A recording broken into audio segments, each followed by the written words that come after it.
안녕하십니까. 언제나 소비자 편에서 방송하는 콘스탄트 김입니다. 이번 시간에는 돈 버는 증여가 되겠습니다.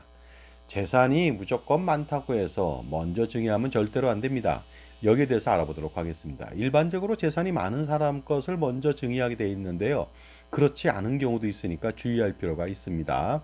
자, 최악의 증여는 무엇일까요? 증여했는데 오히려 나중에 세금 폭탄을 맞는 경우가 되겠습니다.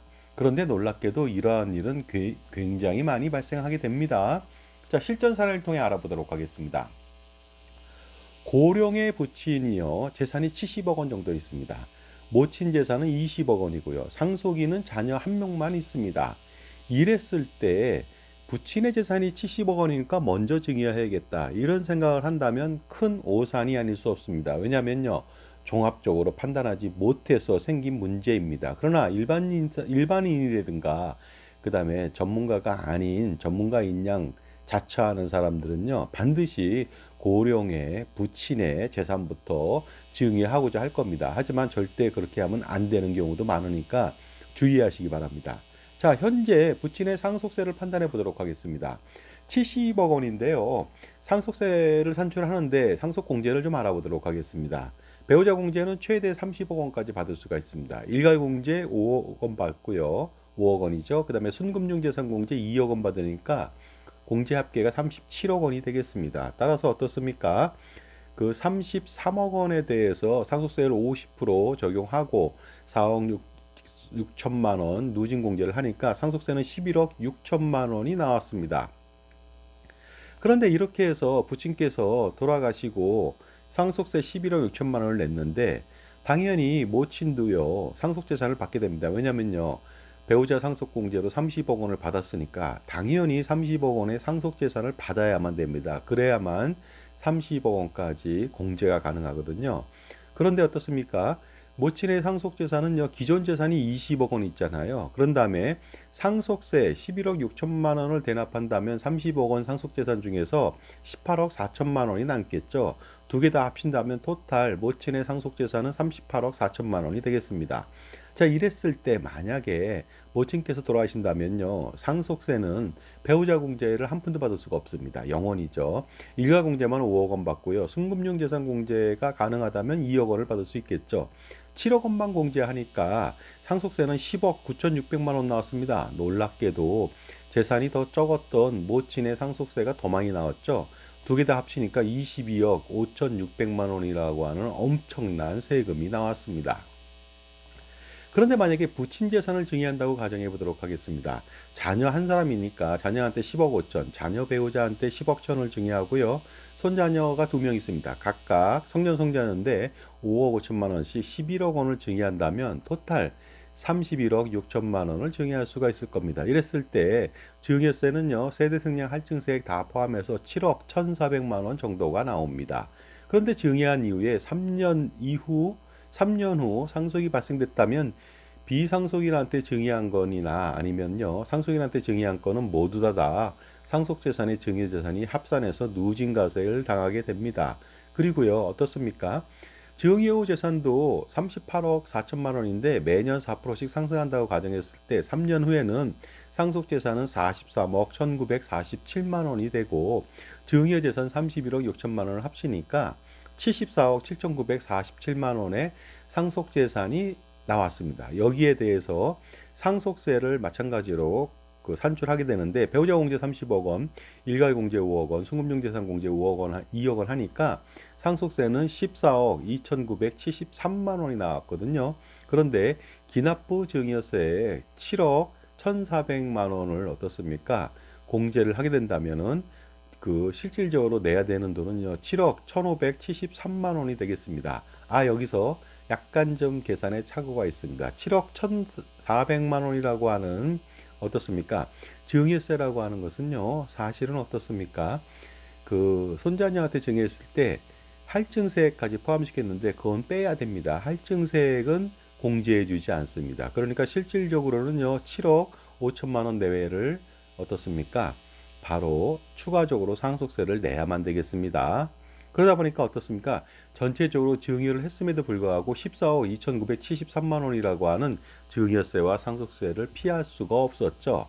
그랬을 때 손익을 좀 판단해 보도록 하겠습니다. 증여하지 않고 가만히 있다가 3년 뒤에 상속이 발생된다면 부친의 상속세는 11억 6천만 원밖에 나오지 않습니다. 그런데 증여 후 상속하니까 증여세하고 상속세 다 합쳐갖고 14억 2,973만 원 나오지 않았습니까? 그렇다면 어떻습니까? 손실이 증여를 통해서 2억 6,973만 원 손실이 발생됐으니까 이랬을 때는 부친의 상속재산을 증여하는 것은 좋지 않아 보입니다. 자, 그런데 증여를 하지 않는다면 모친의 상속세가 또 부담이 되겠죠. 왜냐면요, 증여하지 않는다면 배우자 공제 30억 원을 받고 상속세 대납을 하더라도 모친의 고유재산까지 포함한다면 10억 9,600만 원의 상속세는 피할 수가 없지 않겠습니까? 따라서 어떻습니까? 이때는 부친보다는 모친의 상속세를 줄이기 위해서 모친의 재산을 사전 증여하는 것이 가장 중요합니다. 왜냐하면요, 마치 홍수가 날 때 댐의 물을 비워두는 것, 방류하는 것과 똑같죠. 그러니까 그 댐이라고 하면은 모친의 재산이고요. 그 다음에 홍수라고 하는 것은 부친의 상속 발생이죠. 따라서 부친의 상속 발생으로 배우자 공제로 상속 재산을 많이 받게 되니까 아예 모친의 상속 고유 재산을요, 댐을 방류하듯이 미리 증여해 버리는 것이 되겠습니다. 그러니까 마찬가지가 되겠습니다. 자연재해에 대해서 미리 예측해서 방류하는 것과 똑같이 부친의 상속이 발생되기 전에 모친의 상속재산이라고 하는 고유재산을 미리 증여하는 것이 가장 유리하다고 판단되는데 과연 어느 정도나 유리한지 알아보도록 하겠습니다. 모친의 재산을 한번 증여해 보도록 하겠습니다. 20억 원이거든요. 자녀한테 5억 5천, 자녀 배우자한테 5억 천, 손자녀 2명한테 4억 7천씩, 토탈 9억 4천. 이러니까 20억 원. 모친의 전 재산을 증여할 수가 있습니다. 그러면 증여세는요, 3억 7,240만 원이 나왔습니다. 그런데 모친의 상속 발생된다면요, 부친의 상속세 대납 후 상속재산 받은 거 순재산이 18억 4천만 원 아니겠습니까? 그랬을 때 모친이 18억 4천만 원에 대해서 그 상속세는 2억 9천만 원밖에 나오지 않습니다. 물론 사전 증여한 거 3억 7,240만 원 합친다면 전체적으로 모친의 상속 증여 그 총세금은 6억 6,840만 원이 나왔습니다. 그렇다면 손익을 판단해 보도록 하겠습니다. 증여하지 않았을 때 모친의 상속세는요, 10억 9,600만 원이 나옵니다. 하지만 모친이 증여한 다음에 남편, 부친의 상속재산을 받았을 때요, 증여 후 상속이 된다면 6억 6,800만 원을 납부하면 되겠습니다. 그러니까 어떻습니까? 증여 후 상속됐을 때 증여세랑 상속세 다 포함해도 6억 6,840만 원밖에 안 되니까 만약에 모친이 사전 증여하지 않았을 때 대비해서 모친이 증여했을 때는 무려 4억 2,760만 원이라고 하는 비교적 엄청난 금액을 절세할 수가 있으니까 어떻습니까? 부친보다는 모친의 자산을 먼저 증여하는 것이 가장 좋다고 생각이 듭니다. 따라서 어떻습니까?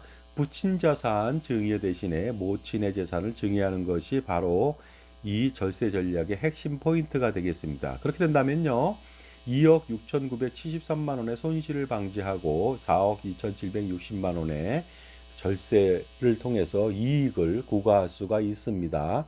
지금까지 제 정보가 도움이 되신다면 무료 구독하고 좋아요 부탁드리고요. 멤버십 회원가입을 통해서 보다 다양한 혜택 받아보시기 바랍니다. 멤버십 회원들한테만 오픈되어 있는 440여 편의 동영상 프리미엄 서비스를 통해서 콘스탄트 김의 절세 노하우 비법을 통해서 수십억 수백억 그 이상의 절세를 한번 해보시기 바랍니다. 그리고요, 제 저서인 혼자 공부하기 증여세 상속세 절세 자습서 바로 이북을 통해서 아주 가격이 쌉니다. 이것을 통해서 한번 증여세 상속세 절세의 묘미를 한번 느껴보시기 바랍니다. 자, 또 다른 사례를 알아보도록 하겠습니다. 만약에 고령의 부친의 재산이 25억 원입니다. 주택하고 금융이 있다고 가정하고요. 모친의 재산은 15억 원입니다. 그런데 1억 원의 보증금이 채무가 있고요. 그다음에 월세 250만 원을 수령 중 임대소득을 발생시키고 있습니다. 상속인은 자녀 한 명만 있죠. 이랬을 때 부친의 재산을 증여하는 오류를 저지르기 쉽습니다. 마찬가지가 되겠죠. 따라서 부친은 상속으로 가는 게 더 유리합니다.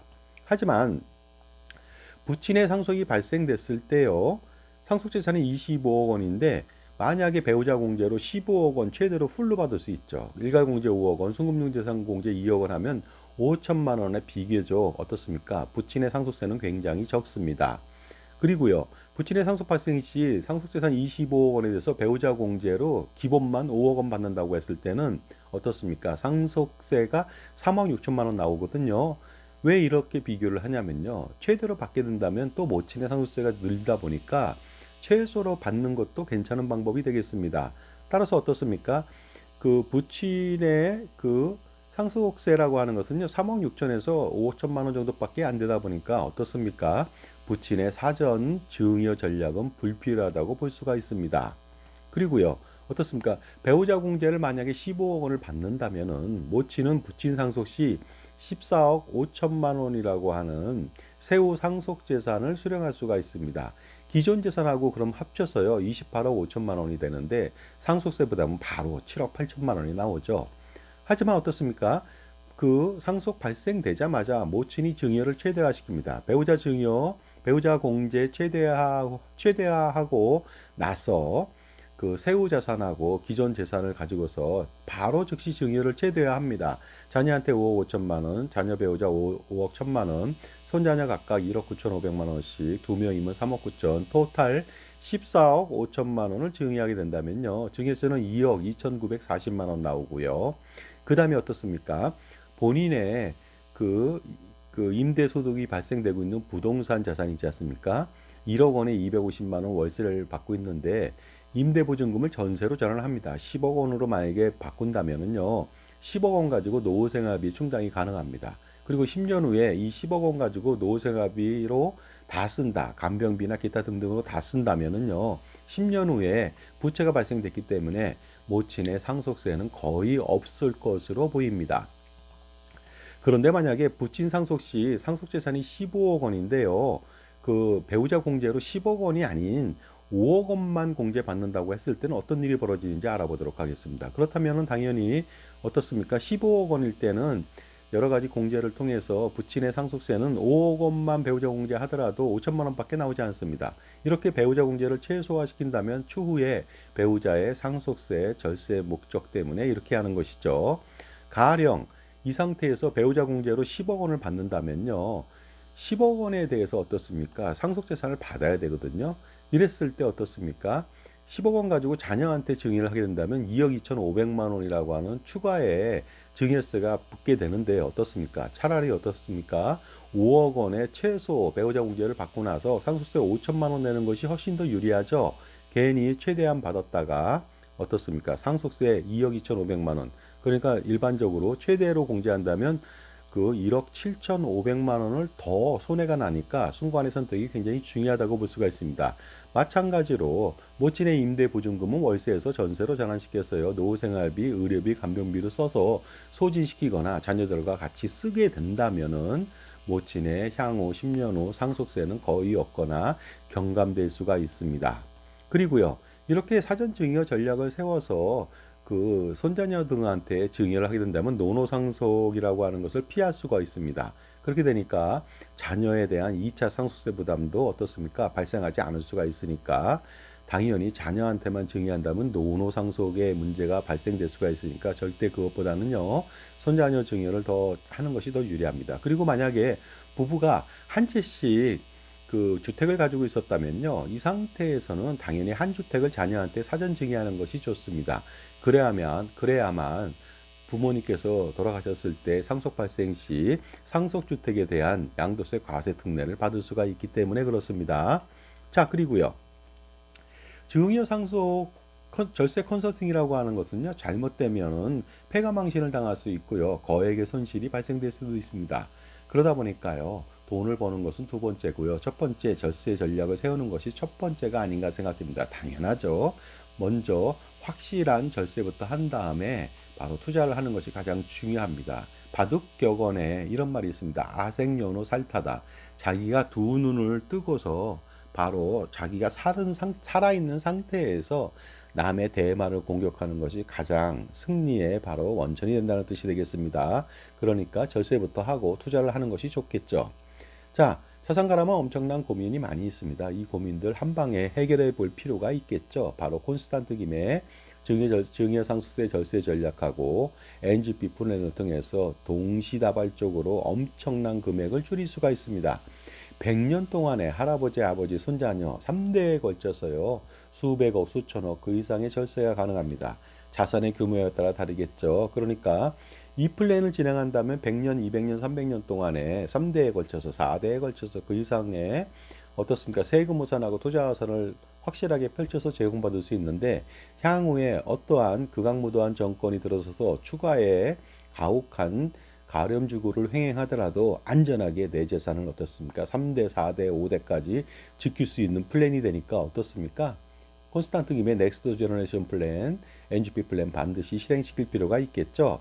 그래서 한 달 동안에 제가 NGP 플랜에 대해서 컨설팅을 무료로 해드리니까 반드시 무료 상담 받으시고요.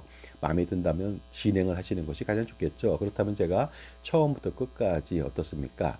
전반적인 것을 전폭적으로 지원 관리 강화를 해드리겠습니다. 그러니까 어떻습니까?